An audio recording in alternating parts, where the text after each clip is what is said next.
Message and data rates may apply. Individual results vary. Exclusions apply. Contacts and glasses are such a hassle. I'd love to finally get LASIK, but I'm going to stop you right there. If you want LASIK, then the LASIK Vision Institute has officially taken away everything standing in your way. isn't LASIK expensive? Not at the LASIK Vision Institute. We're offering dramatically low prices, as low as $220 per eye, and an absolutely free consultation. See for free if LASIK is right for you by texting LIKE to 350350. But I'm really busy. A text only takes seconds. The LASIK procedure typically only takes 15 minutes, and most patients can get back to work the following day. The LASIK Vision Institute uses the latest FDA-approved LASIK technology that helps the majority of patients achieve 20/20 vision for as little as $220 per eye. Dr. Greenberg has performed 75,000 laser eye surgeries and is one of the most experienced LASIK surgeons in Chicago. What's that text again? Text LIKE to 350350. That's LIKE to 350350 to schedule your free consultation today.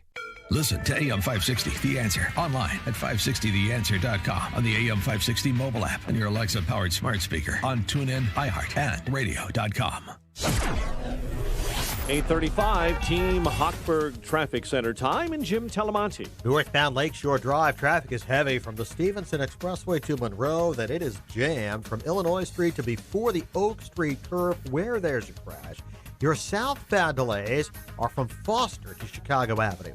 Inbound Eden's 19 minutes, Lake Cook to the junction, outbound 32. And Kennedy running 46 minutes, O'Hare to downtown. A little quicker the Express.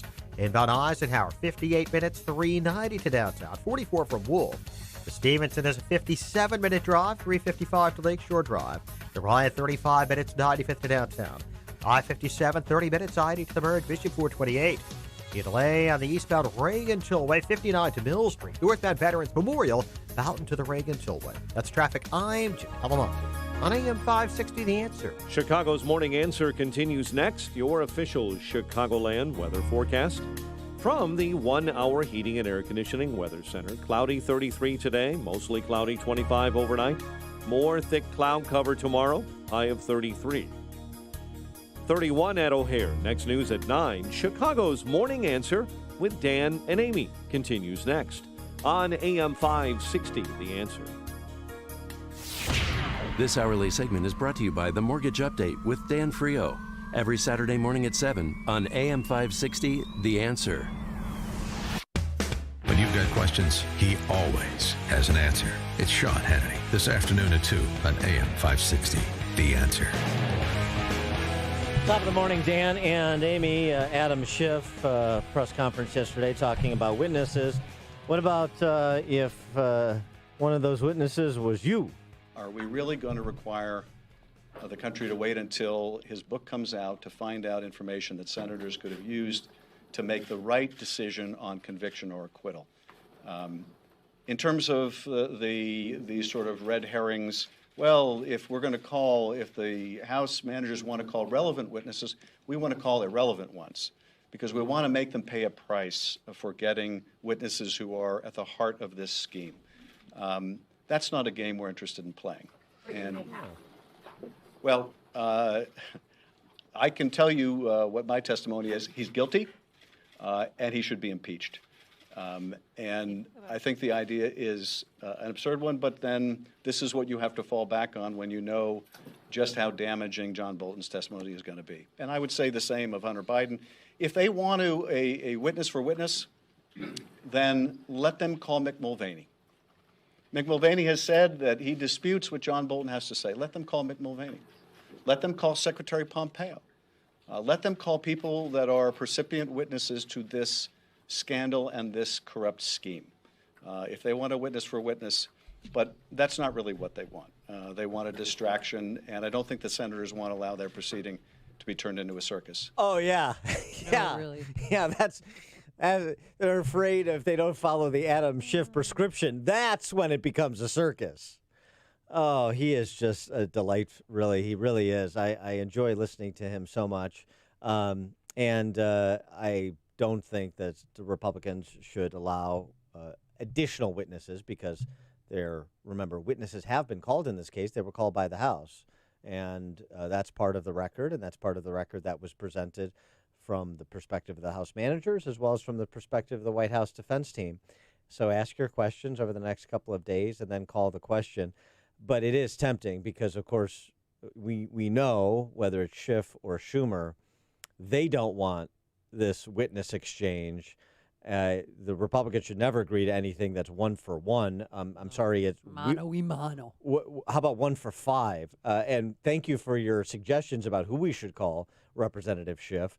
But we're going to go ahead and call people that actually you have made material to the case, including yourself, because of your staff's interaction with the so-called whistleblower. But it's just fun to listen to Schiff do the contortions required to project onto Republicans everything that he is. For more on this, we're pleased to be joined by Ed Morrissey, senior editor for hotair.com. Ed, thanks for joining us. Appreciate it.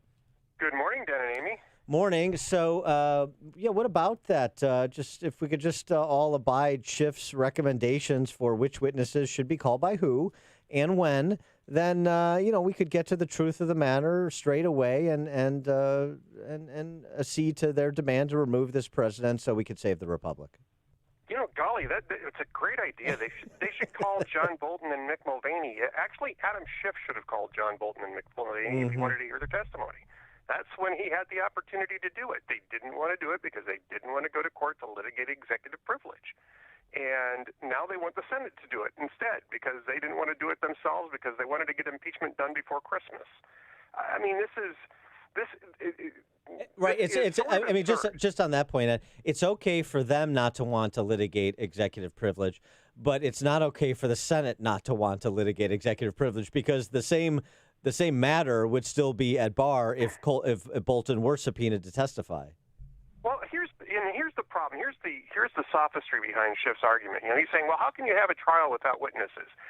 I would say, how can you have an investigation without actually developing the firsthand testimony and the firsthand evidence? That what they're asking the Senate to do is not to have witnesses at a trial. They're asking the Senate to reopen the House investigation for them. And the Senate shouldn't be put in that position. The Senate should really, their role in this is to take a look at the impeachment and the evidence produced by the House and see if it rises to the level of removal. That's what the Senate's role here is. It's not to do another investigation. And Schiff is doing a very good job of muddying those waters by saying it's all about witnesses. No, it's not. What they're asking the Senate to do, what they're demanding the Senate do, is to reopen the investigation that Schiff did not complete before the House impeached Donald Trump on an incomplete record. And that is extremely problematic because what's going to happen is that the House will pay no. If the Senate does this, the House will pay no political price for having generated a bogus impeachment, or at least a very deficient impeachment, the way that they should. The Senate should hand it back to them and say, sorry, you guys didn't do your job, and now you're going to have to live with the consequences of it. Yeah, and if witnesses are called, this may never end. I mean, you have the caucuses Monday, and then you have, New Hampshire, and then, this could go into Super Tuesday and well past Super Tuesday if witnesses are called. This could go into the summer if witnesses are called, because it's going to take a while for that to litigate. It won't take forever. And so this is the other part of Schiff's argument that's really dishonest. He was claiming that they couldn't take the time to litigate the executive privilege because it would go down to the election, because it would take too long for the courts to address this. And that's simply not true. If the House had voted to authorize an impeachment process, which the House never did, they didn't want to take that vote for political reasons. Had they done that and had Schiff gone to the courts to enforce a subpoena against John Bolton, against Charles Kupperman, against Mick Mulvaney, the courts would have expedited that because it is in the middle of an authorized impeachment process. They didn't want to do that. They didn't want to authorize the impeachment process. So the courts were left looking at this, would have been left looking at this if Schiff and Nadler had pressed the issue by saying that, look, this is part of just normal oversight, and I don't know that we want to get involved in this. But if it had been part of an authorized impeachment process, the courts would have been immediately involved in it, and they would have expedited these decisions. They probably would have had a decision on this by now, or maybe mid-February. I would guess at least some preliminary decisions on just how far executive privilege stretches in these cases. Well, in addition to that, they made the choice to delay transmitting the articles of impeachment for 3 weeks because they wanted to enjoy their vacation and because they wanted to make sure the American public was back. And and into their lives in the new year so that everybody could see Adam Schiff when he had the opportunity for his star turn. So all of this too, I mean, the fierce urgency that comes and goes depending on their immediate interests. Well, also because they wanted to try to embarrass Mitch McConnell into agreeing to witnesses up front, which is something that hadn't been done in the previous impeachment. And so this is it's all a circus. I mean, you guys called it a circus to start off with. It's all a circus. I will tell you this though. I actually think that the John Bolton leak, actually helps Donald Trump. Or if it doesn't help Donald Trump, it actually helps the Senate Republicans, because the Senate Republicans can now say, hey, look, we now know what John Bolton has to say, and we still think that this doesn't rise to the level of impeachment. We don't really need his testimony. If this is what John Bolton says, fine, we'll accept it, but it still is not an impeachable offense. And now they can say, hey, we considered it. We knew about it when we made this decision. We weren't blindsided by it. Right. And so yesterday, the headline in the middle of the day was McConnell doesn't have the votes to prevent witnesses, and that was later clarified actually by your outlet, hotair.com. He doesn't have the votes to stop witnesses yet, but it's trending in the direction that he will. Is that your handle? Yeah, I think it's trending in that direction. I mean, they had a meeting last night, and they didn't come to a final conclusion, but apparently people were coming out of that feeling pretty good that they were going to have at least 51 votes to skip the witnesses and go directly to a vote on acquittal.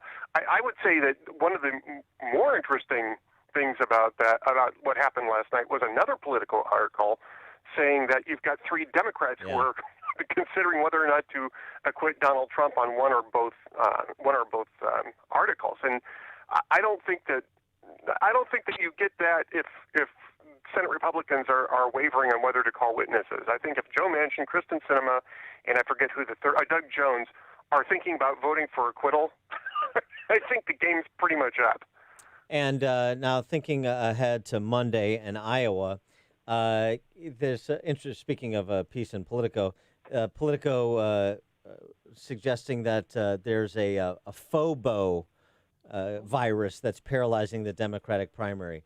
FOBO. What's that? Is that another virus I should be worried about? No, it's not. Do I need to put on my mask? It's you're not a Democrat primary voter, so it's not. Okay. So you're immune. But it's a fear of a better option. Fear of a better option is paralyzing Democrat primary voters. This is why there's so many undecideds just a few days before the caucus. I think that that's probably true, because if you take a look at the options they've got, they're probably all looking at this thing, well, there's got to be something better than this. This is, you've got Biden who's 76, you've got Sanders who's 78, you've got Elizabeth Warren who's kind of dropped off the table nationally speaking, and you've got the mayor of South Bend, Indiana. Former mayor of South Bend, Indiana. Yeah. Former mayor of South Bend, Indiana. Those aren't great options going into a national election. And I'll tell you, I think that what you're looking at here is the Republicans in 2012. I think it's a very similar sort of situation. I think that voters in the 2012 election cycle were looking at the options, and they just kept coming back to Romney because there weren't a whole other better options, but they kept looking for that better option. They had that FOBO thing going on then, too. And we're hearing rumblings this morning that Joe Biden's campaign is trying to align themselves with Amy Klobuchar in precincts where she's not doing well, to have her supporters vote for him. Because in Iowa, the caucuses, I don't know if you've ever participated, but it's you vote for first and second and then third. So second place might not be, I know if you're not first, you're last. But if you're in second place, it might not be too bad.